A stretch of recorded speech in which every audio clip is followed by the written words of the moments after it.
Assalamualaikum warahmatullahi wabarakatuh. Waalaikumsalam warahmatullahi wabarakatuh. Kami dari kelompok 2 terdiri dari saya, Ainun Najmi dari SMK Negeri 1 Pesangan, dan juga rekan saya yaitu Bu Sadia. Saya saya Sadiah dari SD Negeri 1 Pesangan Selatan. Pada sesi pertama, kami akan melaksanakan kegiatan coaching, yaitu dengan saya sebagai coach dan juga Ibu Sadiah sebagai coachee. Baik, akan kami mulai sekarang. Bismillahirrahmanirrahim. Assalamualaikum warahmatullahi wabarakatuh, Bu Sadiah. Waalaikumsalam warahmatullahi wabarakatuh, Bu Ainun. Bagaimana Bu kabarnya hari ini? Sehat Bu Sadiah? Alhamdulillah sehat, Bu. Baik Bu, kemarin ya dengar-dengar Bu Sadiah ada yang mau disampaikan Bu, ada yang mau diceritakan begitu kiranya. Bagaimana Bu? Iya betul, Bu. Sebenarnya ada yang ingin saya ceritakan sama Ibu. Boleh, tapi sepertinya mengingat waktu Bu ya, kita mungkin cuma punya waktu 10 sampai 15 menit aja untuk ngobrol-ngobrol sebentar ya. Dan mungkin nanti saat ngobrol ada beberapa hal mungkin yang sedang saya lakukan sehingga terlihat kurang fokus dengan Ibu, tapi sebenarnya bukan kurang fokus, mungkin ada beberapa hal juga yang nanti saya catat Bu ya. Ya. Jadi kira-kira apa nih Bu yang mau disampaikan, yang mau diceritakan? Iya, sebelumnya terima kasih Bu Ainun karena mau mendengar permasalahan saya. Sebenarnya begini Bu ya, saya perhatikan salah satu siswa saya itu sering absen di sekolah, kehadirannya kurang begitu Bu. Jadi saya agak khawatir karena dia itu siswa kelas 6. Jadi takutnya nanti imbasnya ke nilainya, Bu. Oke, kalau begitu. Selama ini Bu, kira-kira ini terlambat ke sekolah, tidak hadir ke sekolah ini, kira-kira apa Bu yang menjadi hambatannya? Sebenarnya Bu ya, dari yang saya dengar-dengar dari temannya, siswa ini bukan dari broken home. Jadi ibunya itu pergi ke Malaysia tanpa izin suaminya. Kemudian siswa ini dia buruh tani sawit yang kerjanya pergi sebelum subuh dan pulang hampir maghrib. Iya Bu. Jadi kalau misalkan saya garis bawahi permasalahan yang sedang Ibu hadapi di sekolah Ibu, berarti Ibu berhubungan dengan siswa Bu ya, berhubungan kehadiran siswa di sekolah Ibu ya. Iya Bu. Iya Bu, saya merasa kasihan dengan siswa ini karena dengan ketidakhadirannya itu akan berdampak pada nilainya Bu. Oke, jadi bagaimana Bu pendapat Ibu mengenai permasalahan ini? Kira-kira apa usaha yang akan Ibu Sadiah lakukan kira-kira? Iya, rencananya sih Bu, saya akan melakukan home visit Bu untuk melihat dan menelusuri keadaan siswa saya Bu. Oke, berarti Ibu akan melakukan home visit ke rumah siswa ini ya. Kira-kira untuk solusinya Bu, apa yang akan Ibu Sadiah berikan nanti pada saat home visit? Mungkin saya akan mendiskusikan tentang permasalahan ini dengan ayahnya Bu ya, agar siswa saya ini dapat hadir ke sekolah setiap hari. Kemudian saya akan mencoba mengkomunikasikan dengan ayahnya agar dapat lebih aktif terlibat kontrol jadwal siswa saya ini Bu saat sekolah. Nah, kira-kira nih Bu ya, kalau boleh saya tahu, kira-kira menurut Ibu jika dipersenkan Bu, berapa persen Bu kira-kira kehadiran siswa Ibu ini di sekolah? Kalau dipersenkan Bu ya, kira-kira kehadirannya 50% ya Bu. Kalau menurut Ibu sendiri Bu Sadiah, kira-kira dengan solusi yang Ibu sampaikan ini, target kehadiran siswa tersebut nanti berapa persen Bu yang ingin Ibu capai? Mungkin dengan solusi ini menurut saya karena sudah ada kontrol dari ayahnya mungkin akan mencapai 95% Bu ya. Walaupun tidak 100% tapi ya 95% saya yakin ini akan berhasil maksud saya. Baik Ibu. Nah, nanti berarti Ibu akan home visit, akan mendiskusikan hal ini dengan ayah siswa tersebut, bukan? Iya. Siapa saja Bu yang akan Ibu libatkan kira-kira nih, yang dapat mewujudkan tujuan Ibu Sa'diyah ini, yang bisa membantu Ibu? Saya rasa saya akan melibatkan guru BP dan bekerja sama dengan orang tuanya, Bu. Bagus sekali Bu ya, memang harus seperti itu. Berarti memang kalau menurut saya sudah sangat tepat yang Ibu Sa'diyah akan lakukan ini. Sepertinya Bu Sa'diyah juga sudah menemukan solusi yang tepat, kita ini bisa hadir ke sekolah setiap harinya. Iya Bu, terima kasih. Terima kasih Bu sudah mau mendengarkan permasalahan saya. Sekarang saya sudah mengetahui apa yang harus saya lakukan untuk bisa menyelesaikan masalah ini Bu. Terima kasih banyak-banyak. Selanjutnya saya tunggu Bu ya cerita perubahan siswa Ibu juga seperti berbagi nanti mungkin solusi-solusi dari Ibu ini juga bisa saya terapkan ataupun kita berbagi sharing dengan teman-teman yang lain. Baik Bu. Iya Bu. Ya Bu, terima kasih. Ya, sudah mau berbagi dengan saya. Semoga bisa jumpa di lain waktu juga. Assalamualaikum warahmatullahi wabarakatuh Ibu. Waalaikumsalam warahmatullahi wabarakatuh Bu Ainun. Baik, Assalamualaikum warahmatullahi wabarakatuh.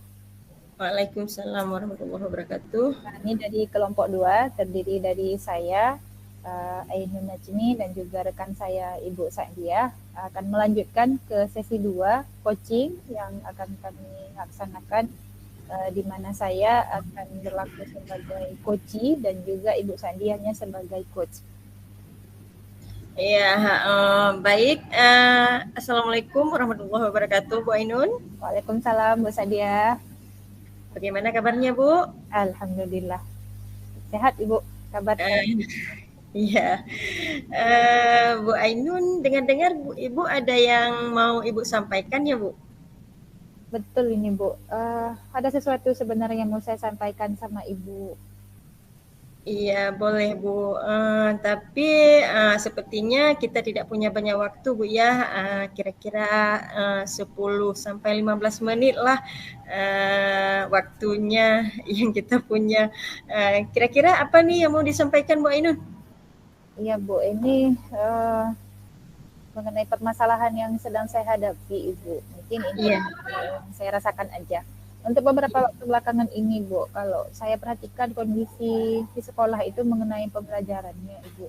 Terutama adalah mengenai karakter peserta didik yang mungkin menurut pandangan saya adalah kurang peka terhadap lingkungan pembelajarannya, kemudian kurang memperhatikan, kurang berempati, kurang bisa memperhatikan lingkungan belajar, kurang berempati, kemudian kan dalam kegiatan hal-hal beberapa hal di sekolah hanya sekedar melaksanakan kegiatan sebagai tuntutan aja Ibu. Oh begitu Bu ya.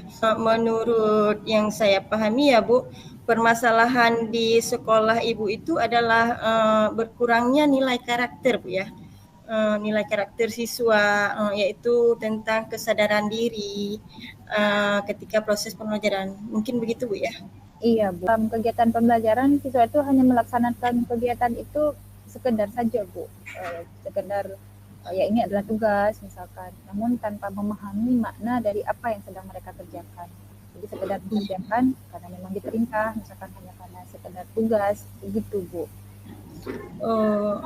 Kira-kira dari percakapan kita ini apa sih yang mau Ibu Ainun dapatkan? Untuk percakapan hari ini yang kita laksanakan ini bukan saya berharap adanya perubahan Bu, perubahan positif yang ada pada diri siswa, adalah perubahan dari siswa itu dalam memahami konsep yang ada dalam setiap proses pembelajaran dilaksanakan. Iya Bu. Jadi yang ingin Ibu lakukan adalah perubahan. Yang Ibu ingin lihat itu adalah perubahan ya Bu ya. Kira-kira perubahan seperti apa yang Ibu inginkan? Perubahan yang ingin saya lihat itu adalah perubahan kondisi siswa, Bu, dalam pembelajaran. Misalkan dapat hadir secara penuh, misalkan mindfulness mereka, di mana mereka itu harus bisa memahami sebenarnya konsep-konsep apapun yang sedang mereka lakukan. Misalkan berdoa, saya ingin melihat kondisi siswa itu yang kalau berdoa itu mereka dapat khusyuk dan juga memahami konsep doa yang sesungguhnya itu seperti apa, termasuk juga untuk kegiatan-kegiatan lainnya. Gitu, Ibu. Iya Bu. Baik Bu Ainun. Dari yang Ibu sampaikan tadi, berarti peserta didik harus memiliki kesadaran penuh dalam pelajaran dengan kondisi yang ideal ya Bu ya. Iya. Yang berada pada level 10. Kira-kira menurut Ibu kondisi siswa Ibu ini sudah berada pada level berapa Bu ya? Kalau dari penglihatan saya, Bu, masih berada di bawah level 5, Bu. Karena kan sangat banyak siswa yang sedang berdoa itu masih melakukan hal-hal yang lain. Misalkan lagi pegang-pegang buku, sibuk dengan perlengkapannya yang lain, gitu, Bu. Iya, oke Bu. Di kondisi sekarang ini kira-kira di level berapa bisa ditingkatkan untuk menuju perubahan pembelajaran yang berkarakter pada siswa Bu? Mungkin bisa ditingkatkan dulu, Bu, untuk tahap awal itu 7 ataupun 8, Bu. Meskipun harapan saya sebenarnya itu mencapai 10, Bu. Karena ini kan berhubungan dengan karakter siswa. Iya, Bu. Apa yang akan Ibu Ainun lakukan untuk perubahan itu? Untuk yang akan saya lakukan, Bu, adalah memberikan pemahaman, Bu. Memberikan pemahaman ataupun konsep kepada siswa dalam melaksanakan setiap kegiatan di sekolah, termasuk pada saat berdoa, Ibu. Jadi saya akan memberikan konsep dulu, pemahaman kepada siswa sebelum siswa itu berdoa. Iya. Kira-kira selain memberikan perubahan konsep, kira-kira yang pernah Ibu lakukan apa saja, Bu? Selama ini saya juga sudah pernah mengkomunikasikan permasalahan ini, Bu, dengan pihak-pihak lain di sekolah, misalkan dengan guru-guru lain, kemudian juga dengan wakil kesiswaan, karena ini kan secara tidak langsung memang berhubungan langsung melibatkan siswa, itu dalam kegiatan apel pagi misalkan. Itu sejauh ini baru itu, Bu. Ya, berarti Bu Ainun sudah membuat perencanaan kegiatan terhadap siswa secara mandiri di kelas, Bu ya. Jadi menurut Ibu dari kedua perencanaan ini yang mana menurut Ibu yang lebih efektif, Bu? Kalau untuk efektifnya, Bu, mungkin dua-duanya efektif karena satu akan dikerjakan di kelas dan satunya lagi akan dikerjakan di ruang lingkup sekolah. Saya akan lebih fokus, untuk saya pribadi, Bu, saya akan lebih fokus di kegiatan kelas, Bu. Berdoa dengan memberikan penghayatan penuh terhadap siswa saya, Bu, sebelum pembelajaran dimulai. Gitu. Iya, Bu. Berarti Ibu akan fokus terhadap kegiatan dengan siswa. Nah, kira-kira kapan nih Bu akan melakukan perencanaan ini, Bu? Insya Allah langsung besok, Bu. Karena pada saat proses pembelajaran mungkin akan lebih efektif, Bu. Dan kebetulan ini pembelajaran itu akan kontinu, Bu. Iya, Bu. Nah, Bu, kira-kira dari percakapan kita ini apa yang bisa Ibu dapatkan? Alhamdulillah, Bu, saya mendapatkan gambaran bagaimana saya akan melaksanakan pembelajaran, khususnya adalah di bidang perbaikan ataupun usaha untuk perbaikan karakter, Bu, karakter siswa saya, untuk memahami konsep-konsep yang mendalam terhadap apa yang mereka kerjakan. Iya, oke Bu, saya tunggu Bu kabar baiknya dari Ibu setelah melaksanakan pembelajaran berkonsep. Saya sudah tidak sabar mendengar cerita dari Bu Ainun. Baik, Bu, terima kasih banyak, Bu, sudah meluangkan waktu, Bu, untuk meluangkan waktu dengan saya, Bu, untuk sharing-sharing, mau mendengarkan permasalahan saya, Bu. Semoga nanti apa yang kita komunikasikan hari ini bisa saya terapkan di sekolah, Bu, sebagai budaya positif saya di sekolah, Bu. Terima kasih banyak, Bu. Iya Bu, sama-sama. Waalaikumsalam warahmatullahi wabarakatuh.